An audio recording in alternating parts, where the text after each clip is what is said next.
Coming up on today's episode, mega cap tech stumbles, the media and Wall Street still telling us the stock market's going to rip thanks to AI, China keeps buying more gold, Cathie Wood takes the other side of my Coinbase short, Bank of Canada hikes their rates, China's exports plunge, NVDA insiders offload more stock, the rotation into small caps continue, and I share with you a new short position that I've opened today as my hot streak continues. And if you've been watching these videos, you remember on Monday on this candle here, I told you I got short Cloudflare on the close just under $70 a share, and we've come off 8.5% today, fallen even further in the after hours market down to $62.30 a share. So stay with me right to the end of this video and I'll let you know what new stock I have shorted today. Welcome back to Click Capital, everybody. I hope you're having a great week. I certainly am, as I'm positioned perfectly in this market, and we can see this new dynamic evolve in the market here in the heat map today. Look at these big down moves in mega cap tech. Microsoft off 3%, NVDA off 3%, Google, Amazon and Meta all down as well. Then we've got the hardware side of the economy, industrials, REITs, energy, utilities, basic materials, all putting in a good performance today as we see a bit of a reverse rotation back into these beaten down sectors. And check out the chart of the Qs here, put in a bit of a reversal candle on pretty heavy volume. And this new indicator you can see on the chart that we've got here is called wave flow.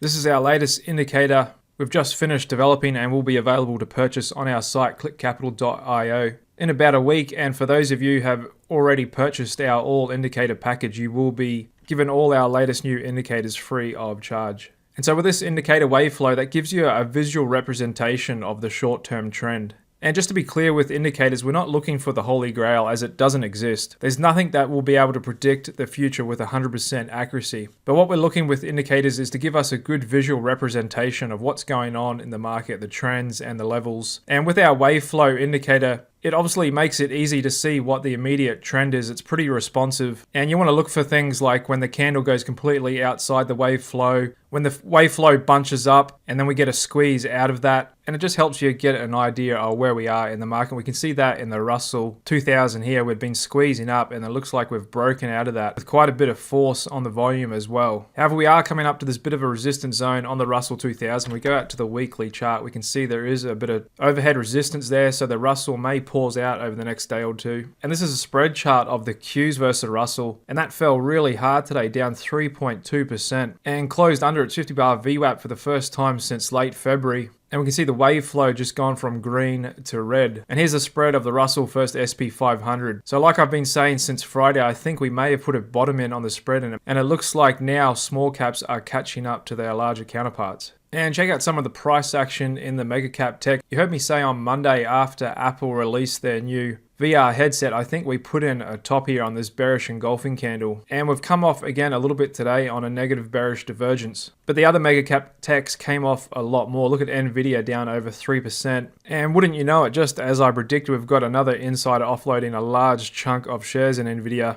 This time director Harvey Jones offloaded $28.5 million worth of stock. He did pretty well, sold them at $405, and that is just one of about half a dozen of other reported insider sales, all very large, especially that one for almost $38 million the day after we had earnings. And dark pool traders have further increased their bearish short position in NVIDIA, now to the tune of $20 billion. So Wall Street and the media that continues to pump this stock and tell the crowd that AI is just getting started, there's a lot further to go. Those people that are buying NVIDIA up here are buying of corporate insiders and dark pool traders which continue to sell the stock. And if you've been watching my channel, you know I last added short at 414 up here that I let you know on that day. And I continue to hold this stock short. Pretty decent down move in Microsoft here today as well, down off 3% on pretty good volume after we rejected off this resistance zone and on a bit of a bearish divergence. Amazon as well looks to put in a pretty significant reversal candle, down 4.2% on volume. Similar story in Google, off 3.7%, and Meta off 2.7%. AMD off 5%, and Netflix looks to put a bit of a reversal candle up here at these overbought levels. But that's not stopping Wall Street and the media telling you the stock market could surge 14% as companies adopt AI to boost productivity and profits. Here's another one out today. There are 5 reasons why NVIDIA stock is a top pick even after its monster AI-fueled rally. And again, Apple could be worth $4 trillion by the end of 25 as the tech giant is playing chess while others play checkers. Also this one, investors should buy the dip as the stock market will keep climbing amid a trifecta of bearish voices. And finally this one, AI bullishness may be setting the stock market up for the mother of all melt-ups. But contrasting what the media and Wall Street says are billionaire fund managers which have a bit more of an independent voice. And we've got another one today, Jeffrey Gunlock, saying that we're on the edge of a recession. And this is on top of the huge liquidity crunch we're coming into with the big issuance from the Treasury Department looking to refill their account. Not to mention we've got global growth slowing, and we can see that in China's export numbers. Especially if they say it fell 7.5%, you can be sure it fell at least that amount. And the American consumer is the biggest buyer of Chinese exports. And so China being the factory of the world, if consumers are buying less of what they're making, then that's an obvious sign of slowdown in consumer spending. And also China is trying to get off the dollar by buying more gold for the 7th straight month, adding 16 tons in May to their reserves. And central bankers around the world have their work cut out for them over the next couple of months and years, as we could be moving into a stagflation scenario where global growth stagnates but we still have sticky inflation. And we saw that today with the Bank of Canada hiking their policy rate to the highest level in more than 2 decades, up to 4.75. And markets around the world are already struggling with rates around 4-5%, which in a historical context is nothing. And typically, if you look throughout history, inflation doesn't really go down until the central bank overnight rate exceeds inflation. And that still isn't the case in many parts around the world. Another news out today, we got Cathie Wood of ARK buying Coinbase. And just looking at the chart of Coinbase here, that appears to help it today, up 3.2%. If you've been watching my videos, you know I got short Coinbase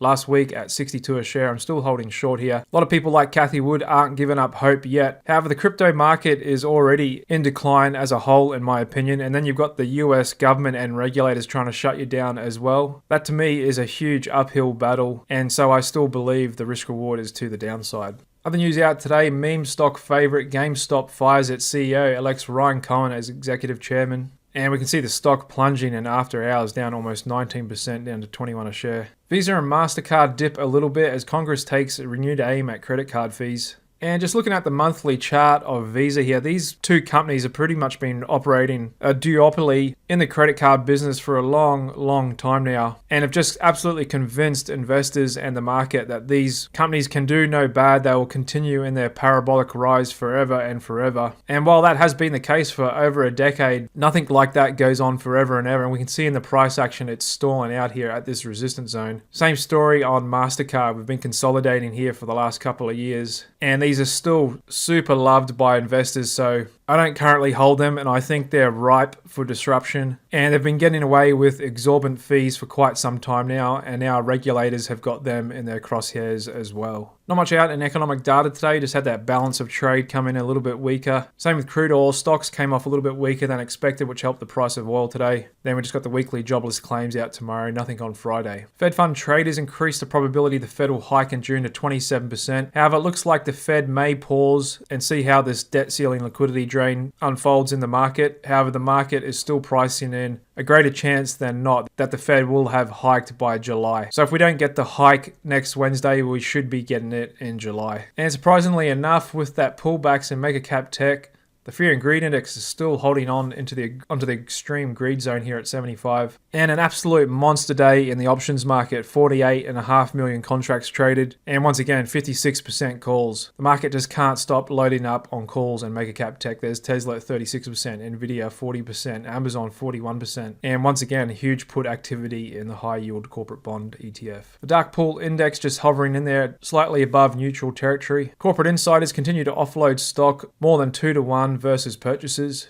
And Netflix founder Reed Hastings continues to offload stock. We just got a report a few days back that he offloaded $10.5 million worth of stock. Okay, back to the charts, and there's the NASDAQ Qs with that reversal candle, which is quite the contrast to what we're seeing in the price action in the Russell 2000 with that big squeeze up here. But stick with me through the end of this video and I'll come back to the main indices at the end like I always do. And here's a quick look at the international stock indices, TSX, the FTSE, DAX, Nikkei coming off a little bit, and the Aussie and the China continue to trade weak. Not much going on in volatility land. We've still got the VIX just sitting under 14 at really low levels. And there's a look at the spread between bond market volatility versus stock market volatility, the MOVE index versus the VIX. And this spread is at one of the highest levels we've seen in over 20 years here. This is a 3-month chart of the spread. You can see last time we're at these really high levels was just prior to the global financial crisis when stock markets around the world crashed over 50%. We got the price of tail risk insurance climbing again with the skew index up to 151. And we got breadth improving again today, 73% of SP 500 stocks above their 20-day average, as the rest of the market continues catching up to the mega cap tech. However, approaching levels where we see short-term market tops, typically when we get up into the 70s, 80s. On this chart is typically where we see a short-term market top. And a breakout today with the amount of stocks making new highs. On the NYSE, 138 stocks. That was the largest amount we've seen all year. And only 2 stocks making new lows and 109 stocks making new highs on the NASDAQ.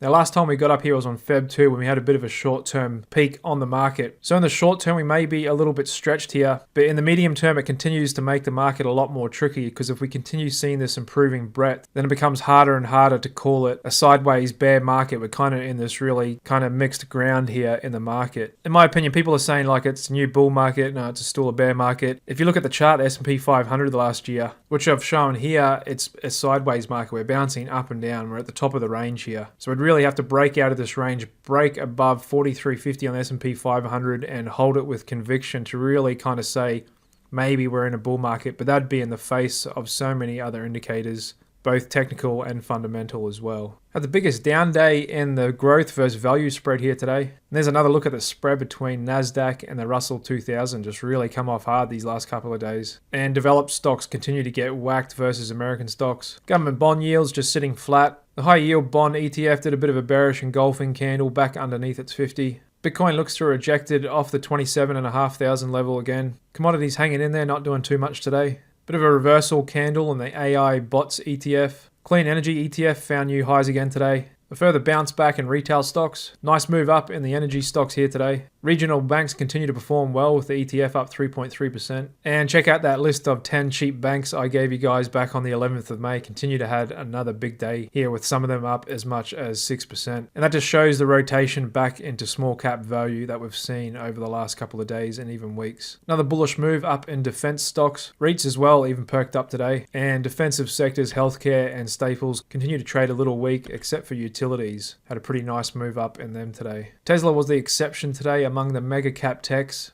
Actually gapped up huge to 228 a share, then we found 230 a share before we finished a bit lower, and I think we're setting up for a bit of an island reversal here. You can see on big volume, which we typically see at reversal points. We squeezed a little bit past this resistance zone. We've got the whole candle above our buy sell band and above our new wave flow indicator as well, telling us we're quite a bit stretched here, a little bit soft on our hidden divergence indicator, and we're 44 points above the 50-day VWAP. So I'd say we're pretty ripe here for a bit of a pullback in Tesla. We've already gone over the other mega cap tech price action, and like I said, they look to be putting in potential reversal patterns here today. We can see that in the volume and finishing down near the lows. There's a look at C3 AI as well, struggling to get up to its prior highs. And there's another look at Cloudflare, which I'll let you know I got short on Monday, just under $70 a share. I continued holding this short. And the other stock I shorted today was Royal Caribbean Cruises, stock ticker RCL. And once again, if you watch this channel, you know I'm mostly a contrarian mean reversion trader, and I look to combine both the technicals and fundamentals to find my trades within the structure and framework of target positioning throughout my whole portfolio. And I'll just go over why I shorted Royal Caribbean Cruises today. So technically we're quite stretched here. We can see we've just done 8 green days in a row. We're on a little bit of a spinning doji candle, which can indicate a potential reversal spot. The whole candle is above our wave flow indicator, coming up to the top of our buy sell band. We've got a negative bearish divergence on our hidden divergence indicator. I can see over the next 5 bars historically, they've got some weak bearish seasonality coming into the stock. And it was only from the 26th of April, a little over a month ago, we have climbed 55% in that time. And just taking you out to a weekly chart, we can see we've just done a 9 count on the weekly candle and coming up to this resistance zone as well, where prices last stalled out in mid-21. Over to the fundamentals, and their income statement and balance sheet is still a mess after COVID. They obviously took a big hit from COVID. Revenue still hasn't reached 2019 levels. They've lost money over the last couple of years, and they've just just got a huge amount of debt. So their balance sheet has total assets at 33.7 billion with total liabilities just under 31 billion. So debt to asset ratio 91%, which is huge and dangerous. If there's going to be a recession later this year or anything else, war or anything else that prevented people from booking cruises,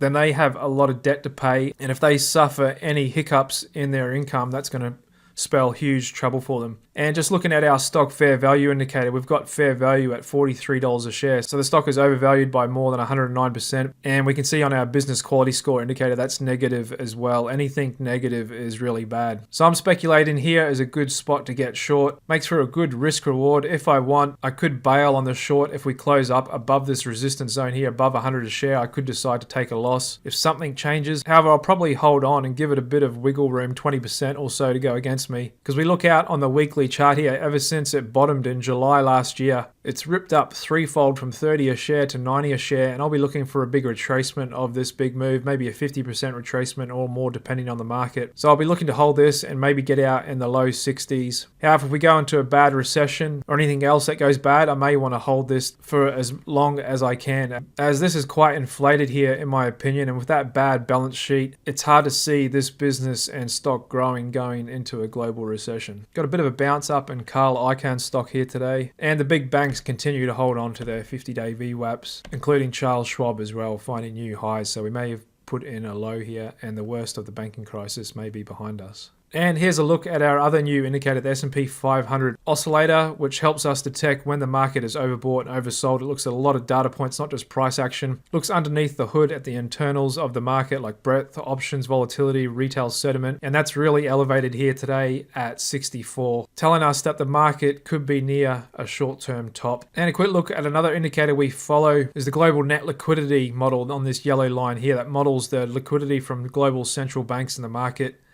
And that's typically correlated pretty well with the market. And we're at the biggest bearish gap now we've ever had on it, over 500 points. The last time we had a similar gap was back here in August 2022. And the SP 500 eventually caught up to it, falling 800 points over the next 2 months. So our own sentiment indicator is stretched. We've got a big gap between central bank liquidity. The market looks to be stalling out. We've got that reversal price action in mega cap tech. And then of course the bounce back in smalls. So I've been positioned this way for a few weeks, been long smalls and value. That's been doing well now, especially with those regional banks. And I'm still short NVDA, Cloudflare, Coinbase, and our Royal Caribbean today, and a few other consumer sensitive hyped up stocks. And on top of that, we've got the debt ceiling, bearish seasonality. We've got a lot of bearish indications for the stock market over the next couple of months. So with all that, I'm continuing to keep the portfolio tilted 60% net short dollar-wise. And as long as all these indicators tell me to stay this way, I'm going to keep staying tilted net short. And that wraps it up for today. Thanks for sticking with me this far. Appreciate you tuning in every day. And if you haven't already, hit that subscribe button and these videos will show up on your YouTube homepage every time you log in. And if you found some value in these videos, I'd appreciate it if you hit that like button. Thanks very much and see you again tomorrow afternoon.